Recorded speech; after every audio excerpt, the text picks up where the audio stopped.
Hai guys, Assalamualaikum warahmatullahi wabarakatuh. Hai, selamat malam.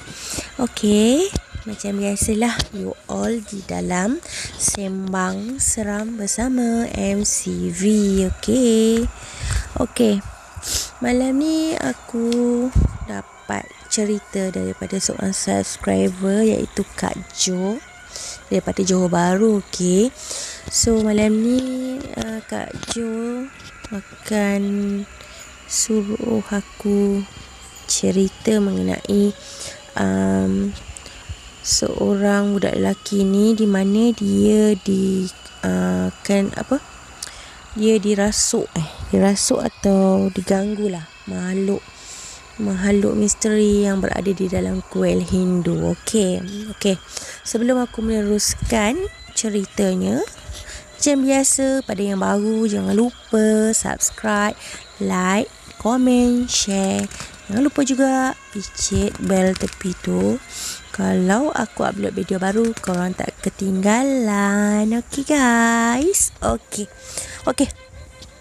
Tanpa membuang masa lagi.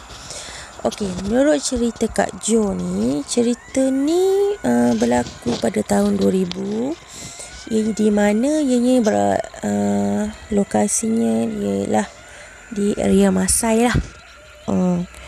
Okay, seorang lelaki ni, nama dia ialah Fendi. Dia ni seorang, orang kata makpet lah. Kalau cabut makpet ni mesti korang semua tahu kan maksud makpet tu apa kan. Sebab apa makpet ada dalam kuil Hindu ni mesti korang pun tahu kan. So tak apa, biar akak yang ceritakan. Okay, so si Fendi ni dia masuklah dalam kuil Hindu ni pada waktu malam kan. Takkan nak masuk pada waktu siang. Dah siang memang teruk lah, dia kena pukul. Mestilah dia masuk malam. So malam dia rasa kawasan tu tak ada orang dalam kuil Hindu tu. Jadi niat si Fendi ni, dia ni masuk dalam kuil tu, sebenarnya dia nak curi. Dia nak curi patung Buddha Sami Hindu tu lah. Patung tu dia tu disaluti dengan emas tau. So dia nak ambil patung tu lah. Okay, bila dia dah masuk di dalam kuil tu, and then dia dah dapat ambil patung emas tu, so si Fendi ni nak keluar lah kan. So sewaktu dia nak keluar daripada mencari pintu tu, tiba-tiba si Fendi ni dia dihalangi satu susuk. Dihalangi oleh satu susuk ni, maksud aku dia nampak muka susuk ni bertaring-taring, lepas tu duduk halang si Fendi ni daripada keluar daripada kuil. So mesti korang boleh agak kan susuk tu apa. So maknanya di dalam kuil India tu, dia orang memang Tok Sami dia memang dah pasang, orang kata macam ibaratnya macam apa penjaga lah kan. Kalau istilah, kalau kita orang Melayu pun ada juga kan, penjaga macam contoh kita membela hantu raya. Macam contoh hantu raya tu kan jadi menjaga harta benda kita. Macam gitu juga dengan orang Hindu. Dia pun ada atas kepercayaan agama masing-masing lah, maksud aku tu. Okay, so sampailah ke pagi, si Fendi ni tak dapat jalan pintu keluar. So dia ni, si Fendi ni, bila dah jadi macam tu, yelah macam bayangkan kita terperangkap. Kau nak keluar, jadi kau takut. Mungkin kau takut satu, kau kena tangkap dengan polis kan. So kau mestilah rasa dalam hati kau tu rasa cuak kan, macam mana kau nak keluar kalau boleh kan. Tapi tak dapat, tak boleh. Ke kanan, ke kiri, ke belakang, ke depan pun tak boleh. Kau tak boleh sebab benda yang susuk tu dah menghalang kau kan. So nak tak nak kau dah jadi macam satu, orang kata dah macam otak tu dah macam tak sioman lah kan. Sampailah orang kata pagi tu, Tok Sami India kat kuil tu lah yang orang kata tolong pulihkan si Fendi ni balik lah. So Fendi ni pun diorang ni pada mulanya Tok Sami tu nak bawakan dia ni ke balai polis lah kan, tapi si Fendi ni merayu-rayu, menangis-nangis kan. Depan tu dia pun mengakulah apa yang dia buat tu salah kan, so dia tak akan ulangi lagi lah kan. So lagi pula mungkin Tok Sami tu pun tengok kesian lah dekat si Fendi ni kan, dia dah macam dah tak macam berapa nak betul lah kan. Mungkin Tok Sami pun tahulah kan, sebab mungkin dia nampak benda tu, jadi dia dah macam dia dah terkejut lah kan, macam orang dah lemah, semangat tu dah tak ada kan. Okey. Lepas tu menurut cerita Kak Jo ni lagi, selepas daripada dia pulang daripada kuil India tu, timbullah pula kejadian orang kata misteri pada dia, keadaan misteri atau aneh pada diri si Fendi ni lah. Sebab apa aku cakap macam gitu? Sebab dia telah diganggu dengan orang kata bunyi lonceng kuil kan. Lepas tu dia dengar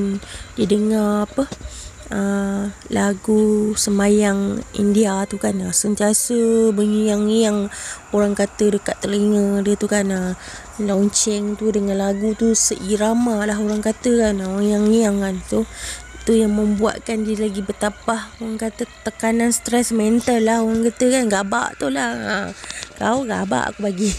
So dah macam tak boleh tahan lah kan. Bukan setakat gangguan macam itu je dia kena tau, pada masa yang sama tiba-tiba pula perut dia tu makin hari makin besar. Sehampir-hampir ibaratnya kan dia nak mencuri patung emas tu kan. So patung emas tu perut dia pun boncit besar tu. So dia ni punya perut sama dengan macam patung emas yang dekat kuil tu. So dengan keadaan bila perut dia jadi tu, dengan sakitnya yang dia rasakan yang agak yang luar biasa, dengan tekanan hari-hari dia kena menghadap orang kata bunyi lonceng dengan lagu sembahyang India tu, dia memang tak boleh lah. Dia kata sampai ke satu hari tu dia memang nekat, macam orang kata hampir-hampir nak bunuh diri lah kan. Memang orang kata dia memang dah mental tahap paling maksimum lah, tak boleh tahan lagi, dia dah tak boleh tanggung lah. Menurut cerita Kak Ana, dia pun cubalah juga berubat dengan orang Melayu ke. Lepas tu dia patah balik dengan Sami tu pun sampai orang kata di saat dia ni pun benda tu masih belum baik tau. Memang tak baik, memang susah lah. Benda tu tetap menghantui dia, kata menurut Kak Jo lah, yang Kak Jo cerita dengan aku ni lah kan. So apa yang aku nak cakapkan ni kan, kita kena percaya tau, sesuatu tempat macam kita rasa kita jangan fikir macam tempat ni biasa je, tak ada apalah. Kita tak boleh fikir macam tu, tak boleh cakap macam tu. So tempat-tempat yang macam memang tak ada apa, kita tak boleh nampak dengan mata kasar kita, benda macam tu hanya boleh nampak dengan mata batin je. So kita kena hati-hatilah guys. Okay guys, cukup setakat tu je lah yang Kak Jo ceritakan pada aku. Sebab kata Kak Jo, nanti dia akan sambungkan di saat si Fendi ni meninggal. Sebab kata menurut cerita Kak Jo ni pula, di saat Fendi meninggal lagi dahsyat ceritanya. Tapi sebab Kak Jo tak sempat nak meneruskan cerita tu kat aku, jadinya kita stop sampai dekat sini dulu. Okay, nanti next episode bila dah Kak Jo bagi tahu, aku buat sambungannya. Okay guys, tu saja. So kita, apa yang aku cerita ni yang korang rasa boleh jadikan pengajaran tu, ambil lah. Kalau agak-agak yang rasa konyol-monyol tu tak payahlah, abaikan je lah. Okay guys.